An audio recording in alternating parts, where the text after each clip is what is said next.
Salut les investisseurs, j'espère que vous allez bien et bienvenue dans ce nouvel épisode dans lequel on va parler des résultats de Novo Nordisk pour le premier semestre 2025. J'en parle car c'est une entreprise qui est énormément demandée en ce moment et comme on va le voir d'ailleurs, pendant longtemps, autant je comprenais pas la valorisation et je voulais pas rentrer dessus, je la trouvais juste trop chère. Mais là, je commence vraiment à comprendre l'intérêt que beaucoup parmi vous portent à cette entreprise. La valorisation commence vraiment à être massacrée. Et si on aime le dossier aussi sur le fondamental, sur le qualitatif, eh bien, je commence à comprendre l'intérêt que certains portent à cette entreprise. Et d'ailleurs, dans cette vidéo, on va remettre mes chiffres à jour. On va essayer de trouver un prix que je pourrais payer personnellement si je comprenais aussi le qualitatif dont on parlera bien évidemment. Et information pour les membres de formation et de la communauté School, déjà on avait fait une nouvelle vidéo revue de portefeuille là il y a 2 jours. Et ce soir, rendez-vous à 18 h pour le live qu'on va se faire. Ce matin aussi, je vous ai fait un post sur les résultats de Novo, dont on fait une vidéo maintenant. LifeMD, il y a Oscar qui arrive aussi, qui va publier. Je sais que c'est une entreprise qui est beaucoup suivie. Et d'ailleurs, pour ceux qui veulent nous rejoindre aussi bien dans la formation que dans la communauté, vous avez tous les liens en description. Et bienvenue à ceux qui nous ont rejoints cette semaine. Donc, Novo Nordisk, c'est une entreprise pharmaceutique danoise fondée en 1923. Ils sont spécialisés dans le traitement des maladies chroniques graves et ils se concentrent principalement sur le diabète et l'obésité. Ils ont 69 000 employés dans 80 bureaux à travers le monde. C'est clairement une grosse entreprise qui commercialise ses médicaments à travers le monde entier. Et ils ont notamment des médicaments qui ont connu un énorme succès, d'où la hausse qu'on a connue aussi en bourse avant cette immense baisse-là de 70% depuis les points hauts. Et depuis que j'ai commencé à en parler, on est à moins 51% quand j'avais commencé à en parler en décembre 2024 et que je la trouvais trop chère à l'époque. Là, après moins 50%, c'est peut-être une autre histoire. Et ils ont découvert notamment des traitements dans le monde passionnant des peptides dont on va reparler plus tard. Et si je devais un petit peu résumer la baisse avant qu'on aille regarder les chiffres et les publications, je l'avais à peu près résumé d'ailleurs dans une réponse à un commentaire et je vais vous refaire un résumé ici. D'ailleurs, vous voyez que là, ici, vous avez le site de Hims qui est une entreprise aux États-Unis qui distribue beaucoup de médicaments en téléconsultation et notamment il distribue Eli Lilly, le concurrent principal, Novo Nordisk aussi ici avec Wegovy et Ozempic et aussi des génériques quand ils peuvent. Sachant que c'est très régulé aux États-Unis et qui suivent évidemment les règles. D'ailleurs, on reparlera aussi d'attaques dans le pénal un petit peu plus tard, que Novo essaie de faire pour, entre guillemets, se défendre. C'est un peu le David contre Goliath. Bref, ce que je vous expliquais un petit peu dans ce commentaire, enfin ce que j'expliquais dans ce commentaire, c'est que si je devais résumer la baisse en une phrase, et ça ce n'est que mon analyse, eh bien l'entreprise elle s'est emballée pour moi en bourse, CF, les anciennes vidéos qu'on avait fait, et le bonheur, mais aussi le drame de cette entreprise, c'est qu'ils ont trouvé des médicaments qui ont l'air incroyables d'après les résultats, les études, et cetera. Mais aussi des médicaments qui sont d'une facilité déconcertante à produire de ce que je recherche dans le monde des peptides et où il y a plein d'alternatives et plein de variantes. On a semaglutide qui va tomber dans le domaine public et qui d'ailleurs, suite à une bêtise de la direction, l'est déjà au Canada. Liraglutide, tirzapétide, retatrutide aussi, je crois, qui est en train d'être étudié chez Eli Lilly.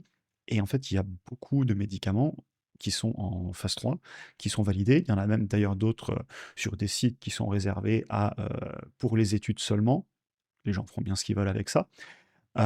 Bref, on est sur toute une histoire de médicaments très demandés, très faciles à produire, avec du coup derrière beaucoup de légal parce que, ben, c'est les grands, Goliath qui veulent se défendre contre les petits David qui ont la demande client et c'est ce que je vous dis aussi ici, c'est qu'en fait, l'adoption client, elle aura toujours raison à la fin pour moi.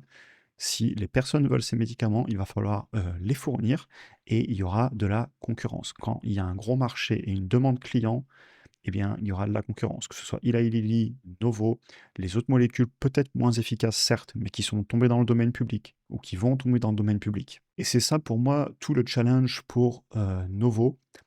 Au-delà de la valorisation, chaque investisseur devra vraiment faire son analyse qualitative et je pense que cette question de comment trouver le patient et comment lui amener la bonne solution au meilleur prix possible, c'est là que va être tout le challenge de l'analyse qualitative de l'investisseur, bien au-delà des chiffres qu'on va regarder maintenant, mais n'oubliez jamais le qualitatif. Donc on a eu les résultats qui ont été publiés, à savoir que j'ai déjà fait des vidéos où on rentre vraiment en détail dans les chiffres. Aujourd'hui, l'objectif, c'est de regarder les dernières annonces et surtout de mettre à jour mon fichier de projection à la fin pour essayer de trouver vraiment un prix qu'on pourrait payer une fois qu'on a validé l'analyse complète.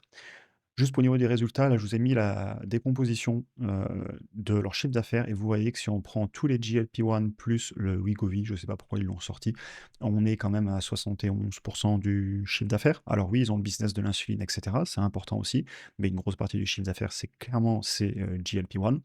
Ensuite, au niveau des résultats, bon, ils nous parlent des nouvelles molécules qu'ils sont en train de tester et tant mieux, il faut qu'ils continuent à innover, il faut qu'ils trouvent des molécules toujours meilleures pour avoir un argument de vente, pour pouvoir les vendre cher. Parce qu'il faut savoir que jusqu'à maintenant, une grosse partie de leur chiffre d'affaires a explosé parce que justement, il y avait beaucoup de demandes et ils pouvaient vendre à des prix assez élevés. Vous avez vu, tout à l'heure la page que je vous montrais sur, les tarifs là, vous voyez, on est sur des, presque 2 000 $ par mois, contre les solutions génériques qui vont tomber dans le domaine public, en 2026 pour certaines et aussi les versions compounded. Ça, c'est le truc sur lequel ils s'attaquent en justice. Mais ce que je veux vous dire, c'est que, bah, le chiffre d'affaires, la croissance ralentit tout simplement, parce que c'est très, très dur quand vous avez une telle demande de maintenir de tels prix et ils nous annoncent donc une croissance de 8 à 14 pour toute l'année 2025. Ça va être très important. C'est ce qu'on va rentrer, dans mon fichier en partie pour cette année puisqu'ils nous donnent la direction et ça avait été revu à la baisse, hein. C'est pour ça que l'entreprise avait corrigé. Aussi, ils ont un free cash flow qui est, positif là, sur les 2 derniers semestres, sachant que c'est une entreprise qui quand même investit, beaucoup. Je me rappelle d'une autre vidéo, ils ont levé de la dette, il faudra vérifier sur le long terme que ça va être bien utilisé et que cette dette qu'on a levée va permettre aussi de faire croître le chiffre d'affaires, maintenir les marges, etc. pour pouvoir la rembourser, sachant que c'est une entreprise aussi qui paie un dividende. Bref, si on continue rapidement, deux trois chiffres, je voulais vous montrer les valos. Elles se sont écroulées. Aussi bien le PER que le prix par rapport au flux de trésor, les médianes ici, si on se met sur 10 ans, elles sont autour de 20 et 22 respectivement, pour le prix par rapport au bénéfice et le prix par rapport au flux de trésor. Et actuellement, respectivement, on est à 13 et 18. Donc les valos sont basses. Globalement, les ratios de prix sont en train de s'écrouler. On va pas passer trop de temps là-dessus, je veux vraiment faire le fichier avec vous. J'imagine que c'est ce qui vous intéresse. Au niveau du dividende, ils ont quand même payé 44 milliards l'année dernière de couronnes danoises et je crois qu'ils vont encore augmenter le dividende. De toute façon, leur stratégie, de dividende justement, ben, c'est une entreprise qui l'augmente beaucoup dans le temps et quelque chose à surveiller. Est-ce que sur le long terme, ils vont pouvoir le payer? Parce que là, regardez quand même, taux de distribution sur les chiffres du trimestre d'avant, on est à 70%. Alors oui, il y a un bon rendement, oui, il l'augmente. Par contre, on a dit combien? 44 milliards. Et si on regarde les chiffres, là, en 6 mois, en free cash flow, 24. Donc ils ont l'air de pouvoir encore le payer s'ils arrivent à tenir ces chiffres, mais ils distribuent beaucoup. Et en plus, ils rachètent des actions. Alors, on va passer à l'analyse chiffrée. Je veux pas que cette vidéo soit trop longue, j'essaie de la garder concise, d'aller droit au but. Donc on a dit entre 8 et 14% de croissance sur le chiffre d'affaires. Donc on va se mettre, bah, 8% cette année. Ensuite, les années d'après, bah, ça c'est très personnel, hein. Sur le court terme, ils avaient une forte accélération des chiffres d'affaires. Ici, sur 5 ans, 5-6 ans, presque 19% de croissance annuelle composée. Par contre, sur le long terme, là, sur 15 ans, ils font plutôt dans les 11%. Si on se met, et là c'est vraiment très personnel, on va mettre 11, 11, 11, 11 et 8 cette année et 10 l'année prochaine pour remettre une accélération pour être généreux. Le rachat d'actions, je les rentrais, ils rachètent à peu près 1% depuis quelques années. Ensuite, je vais demander ben, au minimum 10-12% par an. On va se mettre 12% parce qu'on a quand même envie de faire du retour sur investissement pour mon discount rate. Et le marché, historiquement, il la paye 20 fois les bénéfices, la médiane, là, sur 15 ans. Et pareil, si on veut faire une bonne affaire, je vais me mettre à 17,5, ce qui nous donnerait un prix à payer aujourd'hui que je fais en direct avec vous. Je ne m'étais pas amusé à le faire. 354 et l'entreprise cote à 303. Bah, vous voyez, si on arrive à valider l'analyse qualitative et qu'un investisseur pense qu'ils feront 8% de croissance, puis 10, 11, 11, 11, 11, 11, les marges nettes, s'ils vont les tenir, là j'ai mis à 32. Ils ont fait combien récemment? Je vous fais un petit peu tout ça en direct, hein, c'est l'objectif quand même. Net income là sur 6 mois, donc net profit, 26,5 divisé par 76,8, 34%. Bon, écoutez, on va rester à 32, on pourrait passer à 34, ça va nous améliorer un petit peu le prix à payer, vous voyez, 376. Et après, c'est à l'investisseur de dire s'ils feront plutôt 8%, 8% sur le long terme, pour les ramener sur quelque chose de plus raisonnable. Dans ce cas-là, on est à 311. Mais vous voyez, dans tous les cas, globalement, on n'est plus du tout sur une valorisation qui me choque si l'entreprise maintient de la croissance. Attention, hein, s'il passe en décroissance les années d'après ou s'il n'y a plus de croissance, là, c'est la catastrophe, hein. Mais ça, évidemment, chaque investisseur devra se forger sa propre opinion. Et je le rappellerai jamais assez, Tout ce qu'on fait quand on fait des projections, c'est, estimer où sera le business dans le futur et réactualiser dans le présent avec un discount rate parce qu'on est quand même là pour faire du retour sur investissement et les chiffres qu'on rentre, c'est évidemment des projections. C'est ce qu'on estime d'après son analyse et n'oubliez jamais aussi que sur le long terme, les entreprises, elles reviennent toujours aux fondamentaux, mais il ne faut pas oublier non plus que si on est sur un marché au moment où on veut revendre qui est plutôt positif, plutôt négatif, si l'entreprise fait mieux ou moins bien que ce qu'on a prévu, évidemment que ça peut faire varier le retour sur investissement. Ce que j'essaie de vous dire ici, c'est que personne ne sait où sera une entreprise dans 5 ans. Personne ne peut connaître la cotation de cette action dans 5 ans jour pour jour, le 6 août 2030. Par contre, ce qu'on peut faire, c'est estimer selon nos projections. Personnellement, j'aime bien être assez conservateur.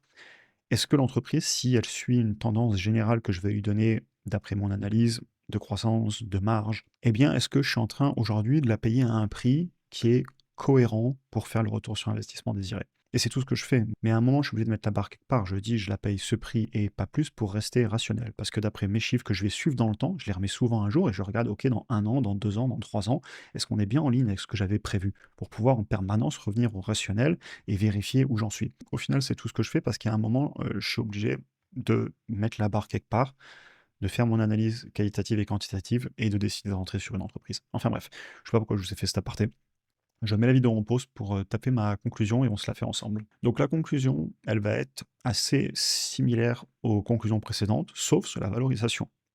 C'est l'entreprise que le marché valorise sous les médianes historiques en ce moment, et certainement à cause de beaucoup d'incertitudes sur le qualitatif. Je pense que c'est très dur de prévoir où l'entreprise va aller. En tout cas, moi j'ai beaucoup de mal à le faire. Une entreprise qui est sur une belle tendance, si on regarde sur le long terme, belle croissance du chiffre d'affaires, marge, bonne gestion passé parce que récemment, notamment ce qui s'est passé au Canada sur les brevets, enfin bon, bref, ils ont changé de PDG et j'espère que le nouveau PDG va prendre des bonnes décisions. Entreprise qui génère du cash et le distribue aux actionnaires, dividendes, vérifier qu'ils pourront continuer à le payer sur le long terme, rachat d'actions, de la dette qui avait été levée, je me rappelle les autres vidéos, on en avait parlé, voir si les investissements qu'ils vont faire avec vont être suivis d'effets, notamment en termes de croissance du chiffre d'affaires, des marges et cetera. C'est un secteur avec un très fort potentiel, j'en ai aucun doute. Mais qui en profitera? Et je pense ici notamment à ces fameux GLP-1, ces médicaments pour la perte de poids qui ont beaucoup de variantes de molécules, certains tombant dans le domaine public, beaucoup de concurrence, et il faut répondre à la demande patient, et qui est en face des patients? Qui va en profiter le plus? Les distributeurs, les personnes qui inventent ces molécules, les personnes qui vendent les molécules tombées dans le domaine public, même si elles sont un tout petit peu moins bien. Beaucoup de questions à répondre. Aussi à la régulation, ils vont certainement faire des actions en justice, ils en ont annoncé encore hier, mais au final, c'est un peu David contre Goliath, faire des actions en justice pour, retenir le plus d'argent possible parce qu'on a peur que l'argent parte, au lieu d'essayer d'aller répondre à la demande client qui est énorme par l'innovation, par se mettre en face du client en allant le chercher, en lui proposant la solution.